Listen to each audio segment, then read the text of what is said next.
அண்மை செய்திகளை பார்த்து வருகிறோம். பீகார் சட்டப்பேரவை தேர்தல் தொடர்பான கருத்து கணிப்பு முடிவுகளை டைம்ஸ் நவ் செய்தி நிறுவனம் வெளியிட்டிருக்கிறது. பீகார் தேர்தலானது 2 கட்டங்களாக வாக்குப்பதிவு நடைபெற்ற நிலையில் இன்று 2ஆம் கட்ட வாக்குப்பதிவானது நடைபெற்று முடிந்திருக்கக்கூடிய சூழலில் 6 மணிக்கு பிறகாக கருத்து கணிப்பு முடிவுகள், தேர்தலுக்கு பிந்தே கருத்து கணிப்பு முடிவுகள் வெளியாகும் என்று அறிவிக்கப்பட்டிருந்தது. இந்த நிலையில் அந்த கருத்து கணிப்பு முடிவுகளை டைம்ஸ் நவ் செய்தி நிறுவனம் வெளியிட்டிருக்கக்கூடிய அண்மை செய்திகளை பார்த்து வருகிறோம். மீண்டும் என்டிஏ கூட்டணி ஆட்சி அமைக்கும் என்று அந்த கருத்து கணிப்பு முடிவுகள் கூறுகின்றன.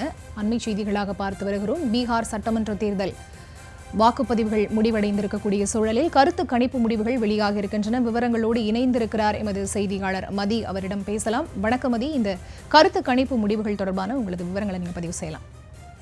பீகாரில் 2 கட்டங்களாக நடைபெற்ற சட்டமன்ற தேர்தலுக்கான வாக்குப்பதிவுகள் இன்றைய தினம் நிறைவடைந்த நிலையில் தற்பொழுது தேர்தலுக்கு பிந்தைய கருத்து கணிப்புகள் வெளிவர தொடங்கி இருக்கின்றன.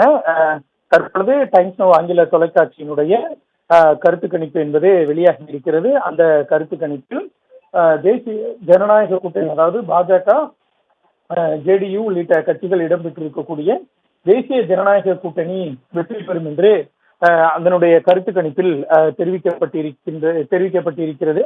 மொத்தம் 243 தொகுதிகளை கொண்ட பீகார் சட்டமன்றத்திற்கு பெரும்பான்மையாக ஆட்சியை பிடிப்பதற்கு 122 தொகுதிகளை பெற்றால் கூட தனி பெரும்பான்மையுடன் ஆட்சி அமைக்கலாம். அந்த வகையில் பாஜக ஐக்கிய ஜனதா தளம் தலைமையிலான கூட்டணிக்கு 135 முதல் 140 இடங்கள் வரை கிடைப்பதற்கான வாய்ப்புகள் இருப்பதாக டைம்ஸ் நவ் ஆங்கில தொலைக்காட்சி தனது கருத்து கணிப்பில் தெரிவித்திருக்கிறது. அதே போல ஆர்ஜேடி, காங்கிரஸ் உள்ளிட்ட கட்சிகள் இடம்பெற்றிருக்கக்கூடிய மகாகட்பந்தன், அந்த கூட்டணிக்கு 100 முதல் 115 இடங்கள் வரை கிடைக்கும் என்று கருத்து கணிப்பு முடிவுகள் தற்பொழுது தெரிவிக்கின்றன.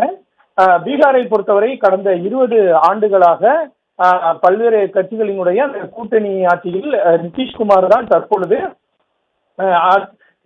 முதலமைச்சராக நீடித்து வருகிறார். அதாவது கடந்த 20 வருடங்களாக பீகாரினுடைய முதலமைச்சராக நிதிஷ்குமார் இருந்து வரக்கூடிய நிலையில் தற்பொழுது டைம்ஸ் நவ் வெளியிட்டிருக்கக்கூடிய இந்த கருத்து கணிப்பின்படி என்டிஏ கூட்டணி, தேசிய ஜனநாயக கூட்டணி வெற்றி பெறும் பட்சத்தில் மீண்டும் நிதிஷ்குமாரே முதலமைச்சர் ஆவதற்கான வாய்ப்புகள் இருப்பதாக தெரிகிறது.